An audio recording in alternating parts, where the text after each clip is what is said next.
dalam 21 bulan, tepatnya 663 hari sampai hari ini, pemerintah yang saya pimpin telah memutuskan dan menjalankan 121 kebijakan transformatif untuk menyelesaikan masalah-masalah negara. Sebagian masalah-masalah itu telah berpuluh tahun tidak bisa kita selesaikan. Artinya, kita bisa mengatakan bahwa kita telah putuskan satu kebijakan transformatif setiap 5 hari. Dan karena kebijakan-kebijakan kita dan kerja keras kita, swasembada pangan yang dahulu kita targetkan tercapai dalam 4 tahun, ternyata berhasil kita capai dalam waktu 1 tahun.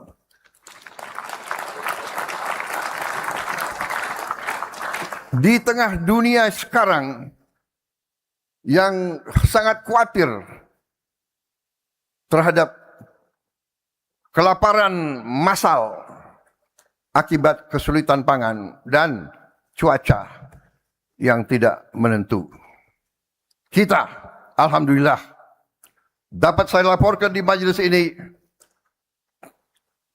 soal pangan, soal makanan untuk rakyat Indonesia, kita berada dalam keadaan aman dan kita akan mampu menghadapi tantangan-tantangan, termasuk tantangan El Nino yang katanya tahun ini El Nino-nya akan berarti El Nino yang paling dahsyat. Kita telah mencapai itu dengan keberanian menghadapi masalah. 145 aturan penyaluran pupuk telah kita hilangkan. Harga pupuk berhasil kita turunkan 20%. Hal ini terjadi pertama kali dalam sejarah Negara Kesatuan Republik Indonesia. Pertama kali harga pupuk dapat kita turunkan kepada rakyat. Tetapi pada saat yang bersamaan harga turun, tapi volume ketersediaan pupuk tambah untuk rakyat kita, saudara-saudara.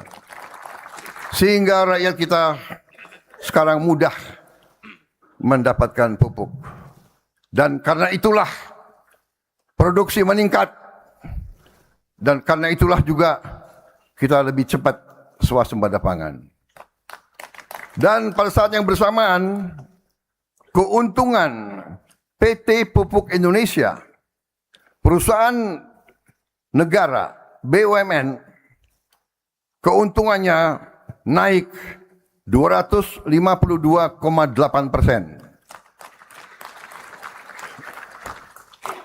Harga pupuk turun, volume tambah, tapi keuntungan bagi PT Pupuk Indonesia naik 252,8%.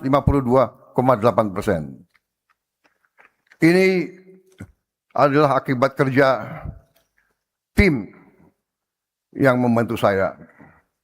Menteri Pertanian dengan seluruh jajarannya, para penyuluh pertanian,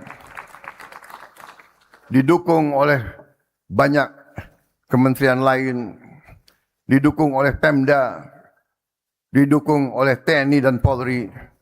Semuanya ini dengan semangat gotong royong kita telah mencapai suatu prestasi yang diakui oleh dunia.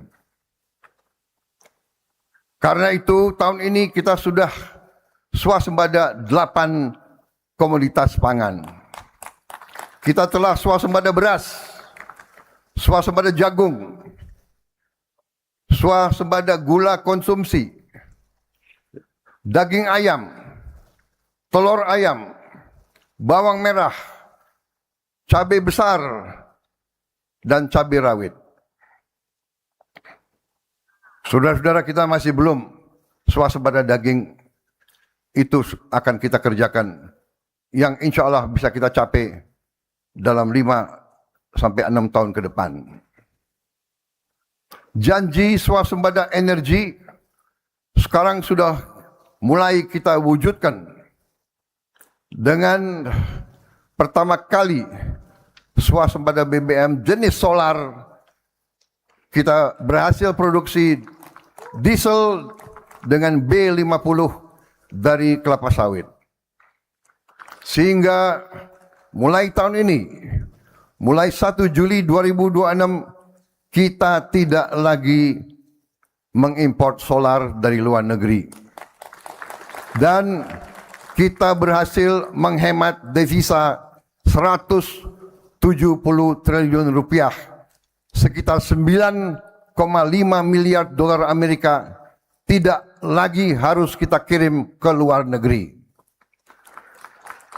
Sekali lagi, ini bukan alasan untuk kita berpuas diri.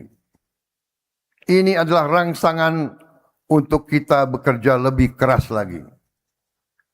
Karena kita sadari kemerdekaan bukan hanya apa yang kita proklamasikan.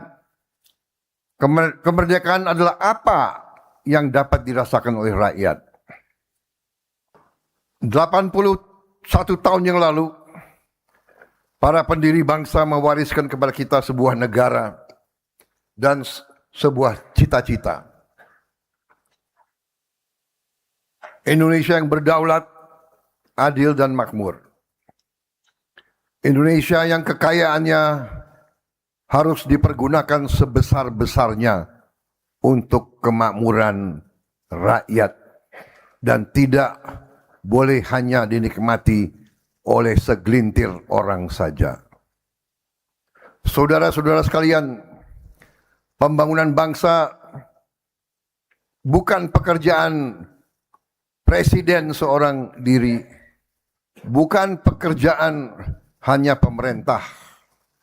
Republik ini dibangun oleh kerjasama seluruh lembaga negara, pemerintah pusat dan daerah, serta seluruh elemen dari masyarakat, seluruh rakyat Indonesia.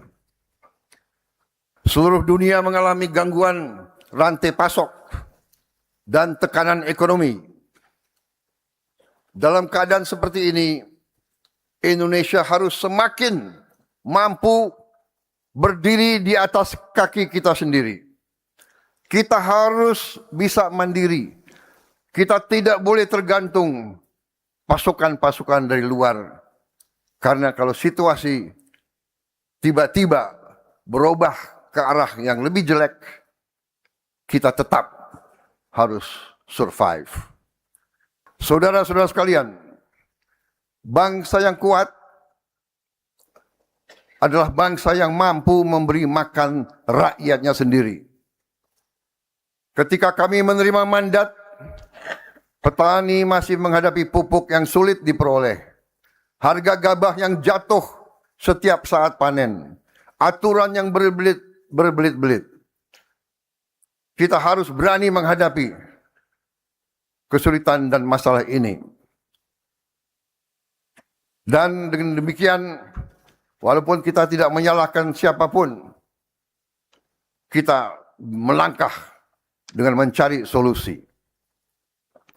Birokrasi tidak boleh menghambat keputusan yang baik. Kita harus mengakui masalah bangsa kita adalah antara lain masalah birokrasi yang berbelit-belit. Birokrasi yang tidak bekerja dengan efisien. Negara harus memudahkan rakyat, bukan mempersulit. Dan kalau saya bicara, saya tidak hanya bicara pemerintah pusat. Justru saya bicara juga kepada pemerintah daerah, pemerintah provinsi dan pemerintah kabupaten. Tanya rakyat, dengarkan suara rakyat. Mereka yang pertama akan menyampaikan bahwa sering program-program tidak sampai ke rakyat. Saudara-saudara, hari ini hadir di tengah-tengah kita mengundang Saudara Joko Purnomo. Bapak Joko ini ketua kelompok tani dari Desa Purwosari, Kabupaten Ngawi, Jawa Timur. Pak Joko telah 20 tahun bertani. Dengan air, teknologi, dan pupuk yang telah disediakan oleh pemerintah, ia sekarang mampu panen 3 kali setahun. Dengan produktivitas sampai 9 ton padi per hektar. Penurunan harga pupuk 20% ikut memangkas biaya produksinya.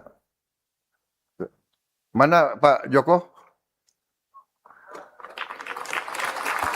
Kita tepuk tangan untuk Pak Joko. Sebagai wakil dari para petani Indonesia, para pahlawan bangsa, produsen pangan bagi seluruh rakyat Indonesia. Kita boleh punya tentara yang paling hebat, boleh punya pesawat terbang yang canggih, kalau tidak ada makan, saya kira bangsa ini berhenti saja sebagai bangsa. Kerja keras petani, penyuluh, pemerintah daerah, saya katakan, semua unsur, TNI Polri, terima kasih. Koperasi, BUMN pangan, terima kasih atas kerjasama dan gotong royong saudara-saudara. Kita telah menghasilkan capaian yang besar, dan kita kadang-kadang harus menyadari bahwa kita, bangsa kita mampu mencapai hal-hal yang besar, dan jangan kita selalu rendah diri, jangan selalu kita kalah sebelum bertarung. Saudara-saudara sekalian, dalam 1 tahun terakhir ini Indonesia mencapai swasembada 8 komoditas pangan. Dan dengan demikian kita menyadari bahwa capaian kita cukup membanggakan. Kita masih belum swasembada bawang putih. Kita berjuang agar dalam 3 tahun kita bisa mencapai swasembada bawang putih. Yang saya sebut tadi, daging masih belum, daging sapi yang belum, daging kerbau juga belum, tapi daging ayam sudah. Pada dasarnya sebetulnya untuk protein sebenarnya kita sudah swasembada, yaitu protein dari ikan, protein dari telur, protein dari daging ayam. Saudara-saudara, di hari ini tadi sudah saya menyampaikan penghargaan khusus kepada mereka-mereka yang telah bekerja keras sehingga kita bisa mencapai swasembada pangan ini. 81 tahun yang lalu para pendiri mewariskan kepada kita sebuah republik.